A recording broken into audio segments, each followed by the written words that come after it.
கணபதியே நமக. குரு வாழ்க, குருவே சரணம். ஆன்மீக அன்பர்கள் அனைவருக்கும் இனிய வணக்கங்கள். நம்ம இந்த வீடியோ மூலியமாக 2025ஆம் ஆண்டிற்கான செப்டம்பர் மாத ராசி பலன்களை பார்க்க இருக்கிறோம்.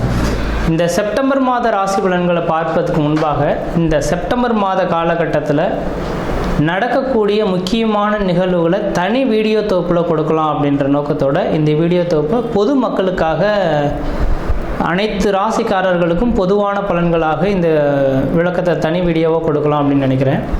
இந்த செப்டம்பர் மாதம் 2025 பார்த்தோம் அப்படின்னாக்கா முக்கியமான ஒரு நிகழ்வு, கிரகணங்கள் தோஷம் ஏற்படக்கூடிய காலகட்டங்கள் இந்த மாதத்தில் உதயமாகுதுங்க. அதாவது கிரகண காலகட்டங்கள் அப்படின்னு பார்த்தீங்கன்னா செப்டம்பர் மாதம் 7ஆம் தேதி அன்று பார்த்திங்கனாக்கா சந்திர கிரகணம் நிகழ இருக்குது. அப்போ ராகுவினால் ஏற்படக்கூடிய இந்த சந்திர கிரகணமானது அன்று இரவு 9 மணி 56 நிமிடத்திலிருந்து மிட்நைட்டில் 1 மணி 26 நிமிடம் இந்த காலகட்டம் வரலும் சந்திர கிரகணமானது அன்னைக்கு நிகழ இருக்குது. இது பூரணமான சந்திர கிரகணம் அப்படின்னு பார்த்தோம் அப்படின்னாக்கா முழுமையான சந்திரகிரகணம் பிடிபட்ட காலகட்டங்கள் எப்பொழுது அப்படின்னாக்கா தொடங்கக்கூடிய காலகட்டம் 9 மணி 56 தொடங்கி 1 மணி 26 நிமிஷம் மிட்நைட்டில் சந்திர கிரகணமானது முடிய போகுது.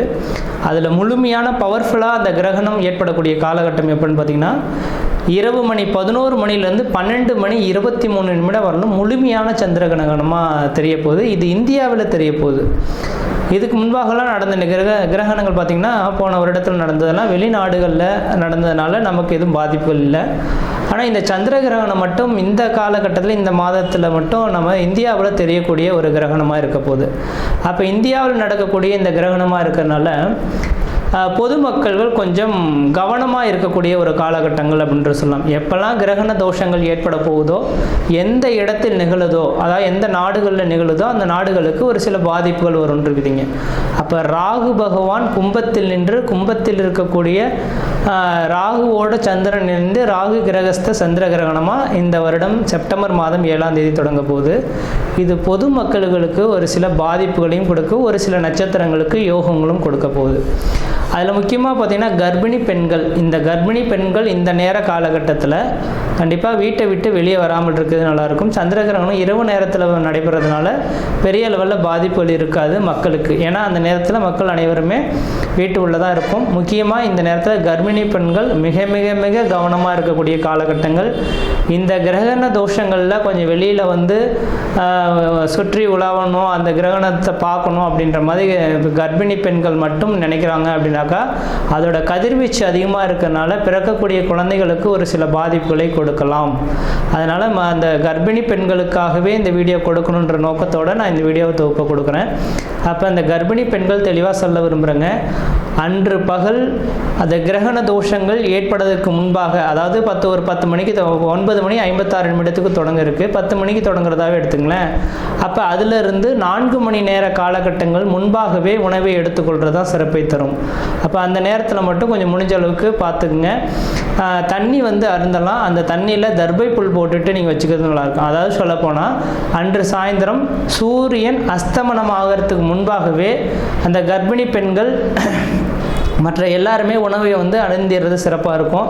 அதுக்கு 6 மணிக்கு பிறகு பார்த்தீங்க அப்படின்னாக்கா உணவு சாப்பிடக்கூடாது. அப்போ சாப்பிட்டோம் அப்படின்னாக்கா செரிமான பிரச்சனைகள் ஏற்படலாம். இது சந்திரனால் ஏற்படுறதுனால உணவு சம்மந்தப்பட்ட உணவினால தான் பாதிப்புகள் அதிகமாக வரதுக்கு வாய்ப்புகள் இருக்குது. அதனால் 6 மணிக்கு பிறகு எந்த ஒரு உணவுப் பொருட்களும் நீங்கள் எடுத்துக்கொள்ளக்கூடாது. அடுத்து தண்ணீர் மட்டும் வேணால் தாகம் இருந்தால் அதை தர்பை புல்லை மட்டும் போட்டு வச்சுட்டு அந்த தண்ணியை மட்டும் பயன்படுத்திக்கலாம் அப்போது தேவை இருந்தால் மட்டும். இல்லையேல் அன்றைய நைட்டு முழுவதும் கொஞ்சம் முடிஞ்ச அளவுக்கு எல்லா உணவுப் பொருட்களையும் தவிர்த்து கொள்வது சிறப்பை தருன்றவிதிங்க. வெளியில் வந்து சுற்றி உலாவுறதை கொஞ்சம் குறைச்சி கொள்வது சிறப்பை தரும். அனைத்து மக்கள்களுமே தெளிவாக சொல்ல வரேங்க. எல்லாருமே இப்போ வந்து நவீன காலங்கள் வந்துருச்சு இல்லைங்களா. இப்போ சந்திர கிரகணத்தை பார்க்கணும் அப்படின்ற நோக்கத்தோட மக்கள் பார்த்தோம் அப்படின்னாக்கா அந்த வீடியோ தொகுப்புலாம் கொடுத்துருப்பாங்க, சென்னையெல்லாம் ஏற்பாடு செய்திருப்பாங்க, பார்க்க இருப்பாங்க. அது முடிஞ்ச அளவுக்கு பார்த்தீங்க அப்படின்னாக்கா நான் குறிப்பிட்ட நட்சத்திரக்காரங்கள் மட்டும் அந்த மாதிரியான தொகுப்புகளுக்கு போகாமல் இருக்கிறது தான் விசேஷத்தை கொடுக்கும். அதாவது கும்ப வீட்டில் நடக்க இருக்குது. இந்த கும்ப வீட்டில் இருக்கக்கூடிய சதயம், பூரட்டாதி, உத்திரட்டாதி சதயம், பூரட்டாதி, உத்திரட்டாதி இந்த 3 நட்சத்திரக்காரர்களும், புனர்பூசம், விஷாகம் மொத்தம் இந்த 5 நட்சத்திரக்காரர்களும் கம்பல்சரி வெளியில் வராமல் இருந்துக்குங்க. கர்ப்பிணி பெண்கள் எப்படி இருக்கணுமோ அதே போல் சதயம், பூரட்டாதி, உத்திரட்டாதி, புனர்பூசம், விஷாகம் இந்த 5 நட்சத்திரக்காரர்களும் கர்ப்பிணி பெண்களும் அந்த நேர காலகட்டத்தில் வெளியில் வராமல் இருக்கிறது தான் சிறப்பை தரும். அவர்களுக்கு முழுமையான ஏன்னா அதோட அவங்களோட 1-5-9 அதோட கனெக்டிவிட்டியில் தான் இந்த ராகு கிரகஸ்த சந்திர கிரகணமானது தொடங்க இருக்குது. அதனால் இந்த நபர்களுக்கு மட்டும் பாதிப்புகள் அதிகமாக இருக்கும். இவர்கள் வெளியில் வராமல் இருக்கிறது விசேஷத்தை கொடுக்கும். மற்ற நபர்கள் வெளியில் போகலாம். அதே போல் வயது மூத்தவர்கள் 60 வயதுக்கு மேற்பட்ட நபர்களும் வெளியில் வராமல் இருக்கிறது விசேஷத்தை கொடுக்குன்ற விதிங்க. இது அப்போ அந்த நேர காலகட்டத்தில் அந்த கிரக காரத்துவம் பெரிய லெவலில் பாதிப்பை தராத மாதிரி உங்களுக்கு தெரியலாம். அந்த கிரகண தோஷங்கள் ஏற்பட்டு அடுத்த 40 நாட்களுக்கு பிறகு தான் அதோட பாதிப்புகள் கொஞ்சம் அதிகரிக்கிறத பார்க்க முடியும். இப்போ உடல் ரீதியான தொந்தரவுகளை ஏற்படுத்தலாம். உணவு குழாய் சம்பந்தப்பட்ட பிரச்சனைகள் இந்த நபர்களுக்கு வரலாம். அதனால் கொஞ்சம் கவனமாக இருங்க. இந்த நான் சொன்ன இந்த 5 நட்சத்திரக்காரர்களும் மறுநாள் பார்த்தீங்க அப்படின்னாக்கா காலையில் எழுந்து பச்சை தண்ணியில் குளிச்சுட்டு விநாயகர் கோயிலுக்கு போயிட்டு அர்ச்சனை பண்ணிட்டு வர்றது விசேஷத்தை கொடுக்குங்க. ஏன்னா ராகு கேதுவின் கண்ட்ரோலை பண்ணக்கூடிய சக்தி விநாயகர் பெருமானுக்கு மட்டுமே உண்டு. அப்போ மறுநாள் செப்டம்பர் 7ஆம் தேதி நைட்டு இந்த கிரகணம் தொடங்க இருக்குது. செப்டம்பர் 8ஆம் தேதி அன்று பார்த்தீங்க அப்படின்னாக்கா விநாயகர் கோயிலுக்கு போயிட்டு குளிச்சுட்டு நல்லெண்ணெய் தீபம் போட்டு வழிபாடு செய்துட்டு வந்தீங்க. இந்த 5 நட்சத்திரக்காரர்கள் வழிபாடு செய்துட்டு வந்தால் இதனால் தோஷங்களை கண்ட்ரோல் பண்ணக்கூடிய சக்தி விநாயகருக்கு உண்டு. ஏன்னா ராகு கேதுவின் 2 கிரகத்தையுமே அடக்கக்கூடிய சக்தி இந்த விநாயகருக்கு இருக்கிறனால அவரோட சொல்லுக்கு கட்டுப்படுறதுனால இந்த 5 நட்சத்திரக்காரர்களும் வழிபாடு செய்து கொள்வது மிகப்பெரிய விசேஷத்தை கொடுக்குன்ற விதிங்க. அதே வேளையில் மற்ற ராசிக்காரர்கள் பெரிய லெவலில் பாதிப்புகளை எதுவும் தடாதுன்ற விதிங்க. அது இந்த கிரகணம் தொடங்கிடுச்சு அப்படின்னாவே அடுத்த அந்த இப்போ ஒவ்வொரு கிரகணமும் பார்த்தீங்கன்னாக்கா லாஸ்ட் இயர்லாம் 2-3 கிரகணங்கள் தொடங்கினது. ஆனால் இந்தியாவில் தெரியலை, அதனால் நமக்கு பாதிப்பு இல்லை. அப்போ எந்த நாடுகளில் கிரகணம் ஏற்படுதோ அந்த நாடுகள் கிரகணம் தொடங்கி அடுத்த கிரகண தோஷங்கள் உண்டாகக்கூடிய காலகட்டவரிலும் ஒரு சில பாதிப்புகளை கொடுக்கும். அப்போ ராகுவினால் இந்த நேரத்தில் தொடங்கிறதுனால கடல் சீற்றங்கள், ஏன்னா சந்திரனோட அமைப்பில் இருக்கனால நீர் சம்பந்தப்பட்ட விஷயங்கள் கடல் சீற்றங்கள் ஏற்படலாம். அதாவது கடல் அலைகள் பூகம்பங்கள் ஏற்படக்கூடிய விஷயங்கள். அதே போல் பார்த்திங்கனாக்கா அந்த நெருப்பினால் பாதிப்பு, விமான விபத்துக்கள், இது மாதிரியான ஒரு சில பாதிப்புகள் ஏற்படுத்துறதுக்கான வாய்ப்புகள் உண்டு. மக்கள் அதுக்கு பின்னர் பார்த்தீங்க அப்படின்னாக்கா முக்கியமாக அடுத்ததாக மழை காலங்களும் தொடங்க இருக்குது இல்லைங்களா. அப்போ மழை காலங்களில் பார்த்திங்கனாக்கா நவீனமான ஒரு நோய் உருவாகிறதுக்கான வாய்ப்புகள் உண்டு. நோய் தொந்தரவுகள் மக்களுக்கு வரதுக்கான இந்த கிரகண தோஷத்தினால மக்களுக்கு அதிகப்படியான நோய் தொந்தரவுகள் ஏற்படலாம். நீரினால் பரவக்கூடிய நோய்கள் அதிகமாக உருவாகிறதுக்கான வாய்ப்பு உண்டு. அப்போ மழை காலங்களில் மக்கள் குடி தண்ணீர்களை சுத்தமாக வச்சுக்கணும். மழை அதாவது வெள்ளப்பெருக்கு அதிகமாக ஏற்படக்கூடிய இருக்கக்கூடிய இடங்களாக இருந்தால் தன்னோட வீட்டை கொஞ்சம் கவனமாக வச்சுக்கிறது, தண்ணி புகாத அளவில் இந்த வடிகால் வசதிகள்லாம் ஏற்படுத்தி கொள்வது விஷயத்தை கொடுக்கும். நான் இது சொல்லும் போது தேவையில்லாத விஷயம் இதெல்லாம் எதுக்கு அப்படின்னு நினைப்பீங்க. இதை அனுபவிக்கும் போது தான் அதோட பாதிப்புகள் தெரியும். அதனால் இந்த கிரகண தோஷங்கள் இருக்கிறதுனால பாதிப்புகள் இருக்கின்ற நம்பிக்கை வரக்கூடிய நபர்களாக இருந்தால் மட்டும் தயவுசெய்து சொல்ல வரேங்க. அடுத்து கரெக்டாக இப்போ செப்டம்பர் 7ஆம் தேதி இந்த கிரகண தோஷம் ஏற்படுது. அதுலேருந்து 40 நாட்கள் அப்படின்னாவே அடுத்தது கரெக்டாக மழை காலங்கள் தொடங்கக்கூடிய காலகட்டமாக இருக்கும். கண்டிப்பாக இந்த வருடத்தில் முக்கியமாக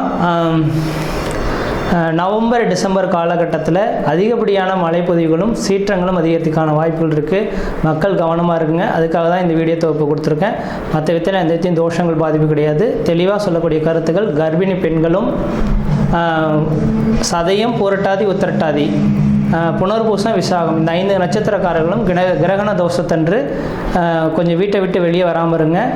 இரவு பார்த்திங்கன்னா 9:56 தொடங்கி நள்ளிரவு 1:26 முடிய இருக்குது.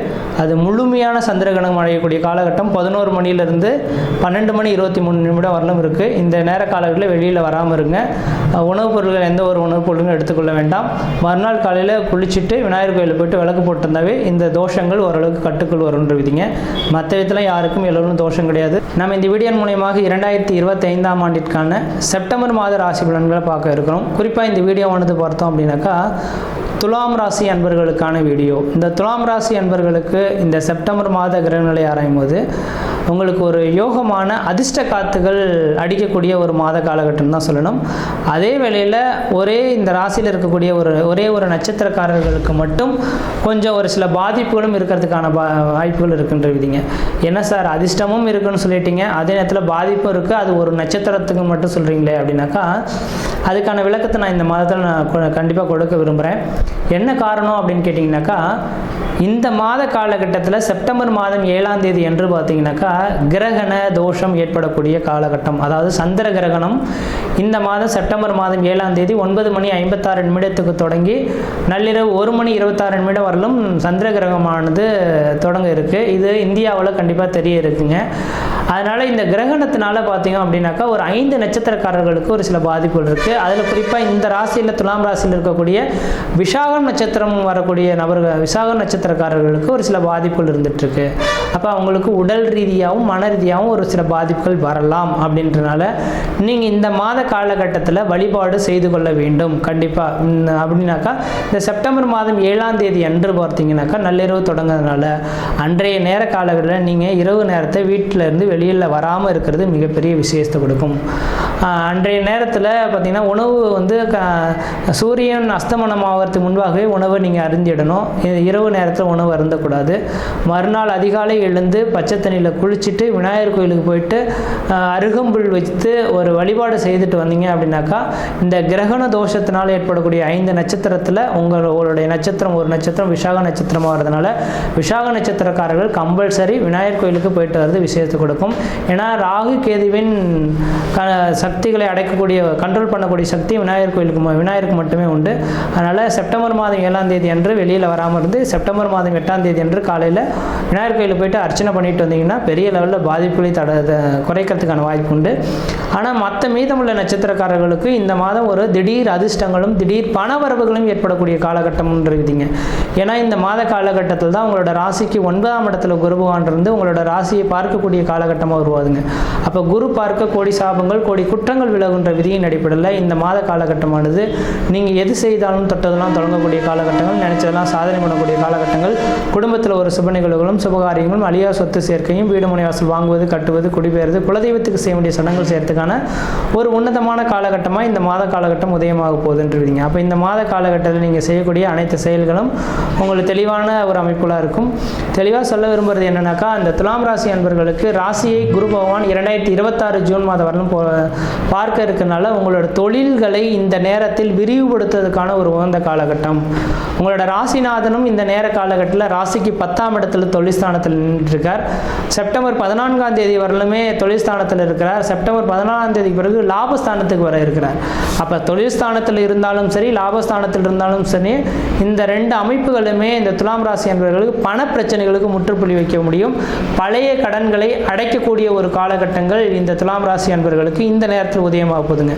சார் வெகு நாள் ஆச்சு சார், பழைய கடன்கள் என்னால் அடைக்க முடியல, லோன் அடைச்சிட்டு நிம்மதியாக இருக்கலாம்னு நினைக்கிறேன், அதுக்கான வாய்ப்புகள் ஏற்படுத்துமா, இல்லை இன்றைக்கி அடைச்சலாம் நாளைக்கு கிடைக்கலாம்னு பார்க்குறேன், ஏதோ செலவுனால போயிட்டே இருக்குது அதை அடைக்க முடியலன்னு சொல்லக்கூடிய இந்த துலாம் ராசி அன்பர்களுக்கு இந்த மாத காலகட்டம், அதாவது செப்டம்பர் மாதம் 14ஆம் தேதிக்கு பின்னர் செப்டம்பர் மாதம் 30ஆம் தேதிக்குள்ளார பழைய கடன்களை அடைக்கக்கூடிய காலகட்டம் உருவாகும். அதே போல் லாபஸ்தானத்தில் 11ஆம் இடத்துல சுக்கிரன் உட்கார்ந்துருந்தால் குடும்பத்தில் ஏதோ சுப நிகழ்வுகள் நடத்த போகிறீங்க, 4 பேரை வச்சு ஒரு விருந்து படைக்கக்கூடிய காலகட்டம் உதயமாகும். அல்லது ஏதாவது புதிய உறவுகள் ஒன்று வர்றதுக்கான வாய்ப்பு உண்டு. குழந்தை பேரை இல்லைன்னு காத்திருக்கிறவர்களுக்கு இந்த மாதத்தில் குழந்தை தரிக்கிறதுக்கான வாய்ப்பு உண்டு. குழந்தை செல்வத்தினால மன மகிழ்ச்சி மன சந்தோஷங்கள் ஏற்படலாம். திருமணமாகாத நபர்களுக்கு திருமண வாய்ப்புகள் கூடி வரலாம்.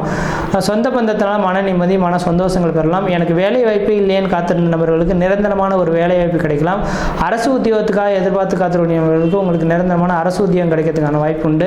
இல்லை சார் இங்கெல்லாம் உழைச்சி என்னால் முடியாது, வெளியூர் வெளிமாநிலம் வெளிநாடு போகலான்னு நினைக்கிறனாக்கா கண்டிப்பாக இந்த சனி பகவான் இன்னைக்கு வக்ரத்தில் வந்துட்டு இருக்கறனால கண்டிப்பாக உங்களுக்கு வெளிநாட்டு உத்தியோகம் மிகப்பெரிய வளர்ச்சிகளை தரும். இந்த நாட்டு குடியுரிமை வாங்கி அங்கேயே செட்டில்ட் ஆகக்கூடிய ஒரு காலகட்டங்களாக கூட இந்த நேர காலகட்டம் உதயமாக போகுது அப்படின்ட்டுருவீங்க. அப்போ துலாம் ராசி அன்பர்களுக்கு இந்த மாத காலகட்டம் குருவின் பரிபூர்ண பார்வை இருக்கனால தெளிவான சிந்தைகளும் தெளிவான மனநிலைமைகளும் உருவாக்குறதுக்கான வாய்ப்பு உண்டு. இந்த மாத காலகட்டத்தில் நீங்கள் எது செய்தாலும் தொட்டதெல்லாம் தொடங்கக்கூடிய காலகட்டங்கள், நினைச்செல்லாம் சாதனை பண்ணக்கூடிய காலகட்டங்கள், பணப்பிரச்சனைகளுக்கு ஒரு முற்றுப்புள்ளி வைக்கக்கூடிய காலகட்டங்கள், பல பழைய கடன்களை அடைக்கக்கூடிய ஒரு காலகட்டம் உருவாகும். புதுசாக வீடு மனை வாசல் வாங்குவதற்கு கட்டுவதற்கான நேர காலகட்டம் உதயமாகுது. இந்த மாதிரி ஏதாவது புதுசாக வாங்கணும் கட்டணும்னு நினச்சிங்கன்னா கட்ட தொடங்க ஓரளவுக்கு நல்ல பலன்களை தரும். இந்த ராசியில் இருக்கக்கூடிய விசாக நட்சத்திரக்காரர்கள் மட்டும் இந்த கிரகண நாட்கள் அன்று மட்டும் இந்த வழிபாடு செய்து கொள்வது ஓரளவுக்கு நல்ல பலன்களை தருன்றீங்க. மற்ற விதத்தில் உங்களுக்கு எந்த விதத்திலும் தோஷங்களோ பாதிப்புகளோ மற்ற நட்சத்திரக்காரர்களுக்கு ஒருவேளை சித்திரை நட்சத்திரகாரமாக இருக்காங்க, சுவாதி நட்சத்திரக்காரர்களாக இருக்காங்கன்னா அவங்களுக்கு இந்த பாதிப்புகள் கிடையாது. ஏன்னா அந்த ராகுவும் சந்திரனும் இணைந்தே இருக்கக்கூடிய நட்சத்திரத்துக்கு 1-5-9 எந்த நட்சத்திரங்கள்லாம் உதயமாக போதோ அந்த நட்சத்திரக்காரர்களுக்கு மட்டும்தான் பாதிப்பு உருவாகும். அப்போ இந்த நேரத்தில் அது 1-5-9 இருக்கக்கூடிய நட்சத்திரங்களாக விசாக நட்சத்திரம் உங்களுக்கு துலாம் ராசியில் வர்றதுனால விசாக நட்சத்திரக்காரர்கள் மட்டும் இந்த பரிகாரம் செய்து கொண்டால் போதுமானது. மற்றவர்களுக்கு இந்த கிரகண தோஷங்கள் அதிர்ஷ்டமாக மாறுறதுக்கான வாய்ப்பு உண்டு. என்ன சார் இந்த துலாம் ராசிக்கேன்னு சொல்கிறீங்க, அப்போ துலாம் ராசியை எடுத்துக்கிறதா அப்படின்னாக்கா கிடையாது. துலாம் ராசியில் இருக்கக்கூடிய விசாக நட்சத்திரக்காரர்கள் மட்டும்தான் பாதிப்பு இருக்குது. சுவாதி சித்திரை நட்சத்திரக்காரர்களுக்கு எந்த விதத்திலையும் பாதிப்புகள் கிடையாது. இது ஒரு அதிர்ஷ்டத்துக்கான காலகட்டமாக இருக்குது. பழைய கடன்களை அடைக்கக்கூடிய காலகட்டம். திருமணமாகாத நபர்களுக்கு கண்டிப்பாக இந்த மாதத்தில் திருமணம் ஆக போகுது. குடும்பத்தில் ஏதோ சுப நிகழ்வுகள் சுபகாரியங்கள் ஏற்படுத்த போகிறீங்க. சரியாக பயன்படுத்தி வாழ்க்கையில் வெற்றி பெறுவது உங்களோட அறிவின் திறமை அப்படின்றீங்க. மற்ற விதத்தில் உங்களுக்கு எந்த விதத்தையும் தோஷங்கள் பாதிக்கக்கூடிய சீரும் சிறப்பாக இருப்பீங்க, நலமாக இருப்பீங்க. நன்றி, வணக்கம்.